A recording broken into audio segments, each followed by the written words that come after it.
ঘুরতে থাকছি।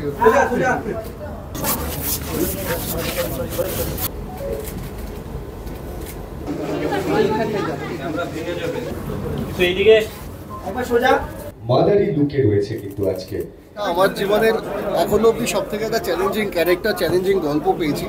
চেষ্টা করেছি, সবার সাপোর্ট ছিল সেখানে, কারণ খুব টেনশনে ছিলাম প্রত্যেকটা ফ্লোরে। এবং যার নাম না নিলেই নয়, যে মানুষটা রূপ দিয়েছে আমার 7 রকম চরিত্রে, তার নাম হচ্ছে সোমনাথ কুণ্ডু, যার জন্য আমরা বাংলা ইন্ডাস্ট্রি এখন গর্বিত।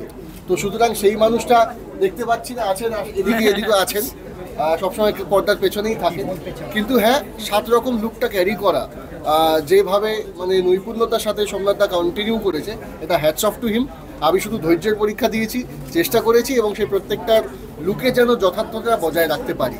বাকিটা অন ফ্লোর সবসময় একটুখানি কনফিউশন থাকতো যে কীভাবে কী, কারণ যে যখন তোমরা ছবিটা দেখবে থ্রিল তো খুব একটা বলতে পারবো না, বাট সবসময় সেই সাসপেন্স, সেই থ্রিলটা কিন্তু ক্যারি ফরওয়ার্ড হয়েছে গল্পের মধ্যে দিয়ে, প্রত্যেকটা ক্যারেক্টারের মধ্যে দিয়ে। তো এইটুকুই বলতে পারবো, তার বেশি খুব একটা বলবো না, তা না হলে এই সাসপেন্স বা থ্রিলটাই নষ্ট হয়ে যাবে। দেখো, একটু শেয়ার বলতে গেলে ওই একটা নোট খুললেই পুরো আর কি খুলে যাবে। তো সুতরাং সেটা না বলে, যেহেতু মিস্ট্রি, তাই মিস্ট্রি সলভের দায়িত্ব তোমাদের, অডিয়েন্সের, যাদের জন্য বানিয়েছি। চেষ্টা করেছি, কতটা মিস্ট্রি হয়েছে সেটা তো তোমরা বলবে, অডিয়েন্সরা বলবেন। ভালো লাগছে, অফকোর্স। এখন খারাপ বলে মারবে। খুবই খুবই ভালো এক্সপিরিয়েন্স। আর আমরা সবাই জানি যে সোমদা কতটা ভালো অভিনেতা, সো কতটা ভালো অভিনেতা। তো একজন ভালো অভিনেতার পাশাপাশি দাঁড়িয়ে কাজ করতে গেলে নিজেকে একটু গ্রুম হতে হয়, নিজেকে আরও বেটার করতে হয়, আরও ভালো করতে হয়। সো সবসময় সেটাই করার চেষ্টা করেছি। আশা করি দর্শক যখন সিনেমা হলে দেখবে, বিট্টুদার পাশাপাশি আমাকেও একটু দেখবে, একটু ভালো লাগবে। বাকি এক্সপেরিয়েন্স বিট্টুদাকে জিজ্ঞেস করো কেমন করে লেগেছে আমার সাথে তোমার কাজ করে, একটু বলো। এখানেও একটা মিস্ট্রি আছে। অ্যাকচুয়ালি ইদিকার সঙ্গে প্রথম কাজ আমার এটা নয়, আরও একটা ছবি যেটা আমার হাউসের থেকে কোনো না কোনো কারণে আটকে রয়েছে বিষয়টা, সেটাই হচ্ছে প্রথম একসঙ্গে কাজ করা। বাট ডেফিনেটলি তারপরে আবার এই বহুরূপটা যে এত তাড়াতাড়ি ঘটবে আমরা কেউ জানতাম না। বাট ডেফিনেটলি এই ছবিটাতে আমরা প্রত্যেকেই চেষ্টা করেছি সাপোর্ট করে একে অপরকে, যত আমাদের অ্যাক্টরসরা রয়েছেন তারা প্রত্যেকে সমানভাবে সেই চেষ্টাটা করে গেছি, যাতে আকাশের যে স্বপ্ন বহুরূপকে নিয়ে, সেটা যেন ফুলফিল। আজকে যাকে দেখছেন এটি কিন্তু সোহম চক্রবর্তী নয়, ইনি মাদারি। অনেকদিন বাদে দেখা নতুন ছবির জন্য, এবং সেই ছবিতে তোমার যা লুক, একটু যদি বলো সেটা। অ্যাকচুয়ালি এই ছবির একটা অন্যতম পার্ট হচ্ছে লুক। আমি খুবই এক্সাইটেড যে বিভিন্ন লুকে এই ছবিটাতে আমাদেরকে দেখা যাবে। সো সেটা দর্শক কিভাবে নেবে বা দর্শকের কেমন লাগবে। তবে আমরা ছবিটা খুবই যত্ন নিয়ে বানিয়েছি, এবং আমরা খুবই আশাবাদী যে প্রত্যেকে আমাদেরকে ভালোবাসবে এবং প্রত্যেকের খুব ভালো লাগবে। একজন মানে একটু রুরাল বোঝাই যাচ্ছে লুকটা দেখে, সে কেমন একটু যদি বলো, কারণ আমাদের এই লুকটা দেখে অনেকটা অরণ্য মনে পড়ে যায় আর কি। সে কেমন বলতে আমি তার ব্যাপারে একটাই কথা বলতে পারি যে সে mystery, she is a mystery. তো এই মিস্ট্রিটা সলভ করার জন্যই দেখতে হবে বকু, মানে ইদিকার মতোই মিস্ট্রি কাইন্ড অফ। তবে ইদিকাকে সলভ করা ডিফিকাল্ট, লেটস সি যে বহুরূপে তাকে সলভ করা যায় কিনা। সোমদার সঙ্গে কাজের অভিজ্ঞতা কেমন? খুবই ভালো, খুবই ভালো, ভীষণ অভিজ্ঞ একজন অভিনেতা এবং খুবই ডেডিকেটেডলি কাজ করে। সো খুবই ভালো এক্সপিরিয়েন্স, অনেক কিছু শিখেছি। আর কিছু কিছু সোহমদা সিন করেছে তো জাস্ট ব্রিলিয়েন্ট। আমিও খুবই এক্সাইটেড দেখার জন্য। থ্যাংক ইউ অল দ্য আমি লাইলাকে বল লিরিকা এখানে দাঁড়িয়ে ভালো লাগবে।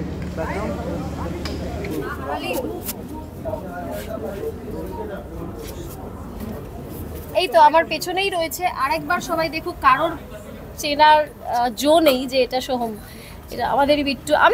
আমিও এক ঝলক কেন, আমি অনেক ঝলক দেখলেও এটা দেখে আমি ঠিক বুঝতে পারতাম না যে এটা সোহম।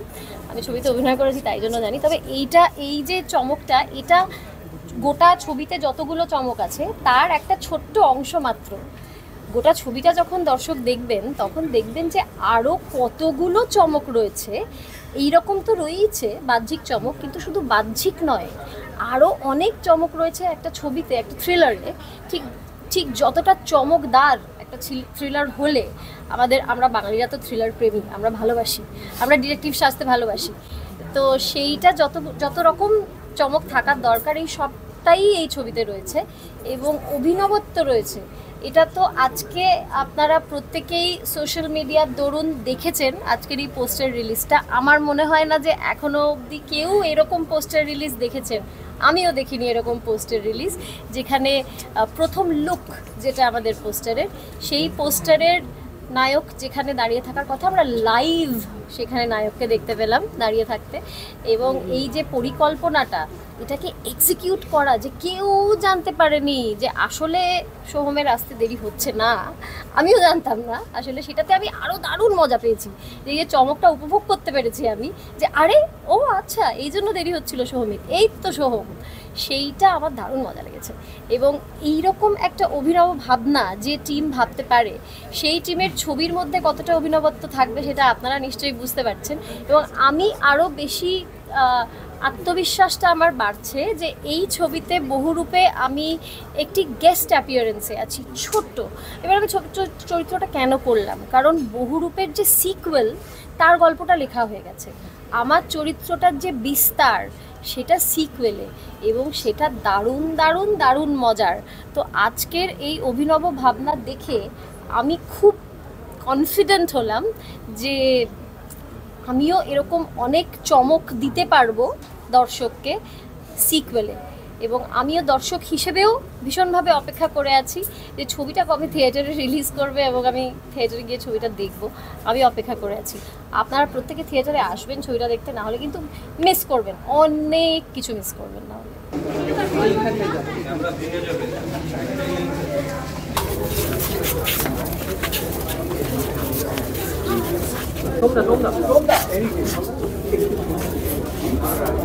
গল্পের এইটাই সব থেকে বড় মিস্ট্রি যে এতগুলো লুক কেন, মানে একটা মানুষ যদি খুনি করে তাহলে মানে মার্ডার মিস্ট্রি যদি হয়ে থাকে, এটা মার্ডার করলে এতগুলো লুক নিয়ে তার মার্ডার করার কি দরকার আছে, যদি এমনি মারতে পারে। সো এটাই হচ্ছে গল্পের মূল একটা বিষয়। তো এইটা রিভিল করতে হলে সিনেমাটা দেখতে হবে। গল্পের মধ্যে অনেকগুলো মোড় আছে, অনেক মিস্টিরিয়াস কিছু বিষয় আছে বা কিছু জট আছে যেগুলোকে সিনেমা দেখতে দেখতে সলভ করতে হবে। সো আমি যদি এখন এক্সপ্লেন করেও ফেলি গল্পটা, সেটা খুব একটা ভালোভাবে এক্সপ্লেন করে বোঝাতে পারবো না, সেটার জন্য দেখতে হবে।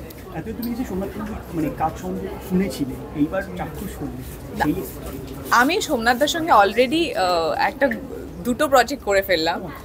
হ্যাঁ, কারণ একটা আমি খাদানো সোমনাথদার সঙ্গেই করেছিলাম, আর রিসেন্টলি যেই ছবি শুটিং আমি করলাম রঘু ডাকাত, সেটাও সোমনাথদার সঙ্গেই করলাম। সোমনাথদার কাজ নিয়ে আমার মনে হয় না আমার কথা বলার কোনো জায়গা আছে বা আমার কথা বলা উচিত, কারণ উনি যেই কাজটা করেন সেটা আমরা সবাই জানি, আর সেটার জন্য উনি অনেক সম্মানিত অলরেডি হয়েছেন। বাট আমার এই ছবিতে একটাই একটু আফসোস রয়ে যাবে যে আমি মানে আমার মেকআপ মানে আমাকে সোমনাথদা তৈরি করতে পারিনি, বাট ঠিক আছে, ইটস ওকে। বাট যে লুকগুলো ক্রিয়েট হয়েছে সেগুলো সত্যি সত্যি খুব ভালো। দর্শকদের কাছে একটাই রিকোয়েস্ট আমার, যে আপনারা সবাই যখন ছবিটা রিলিজ করবে সিনেমা হলে আসুন, দেখুন, আই এম শিওর আপনাদের খুব খুব খুব ভালো লাগবে।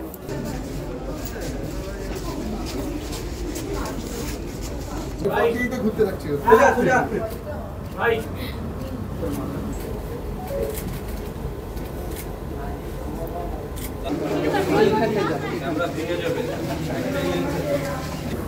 তো এইদিকে সোজা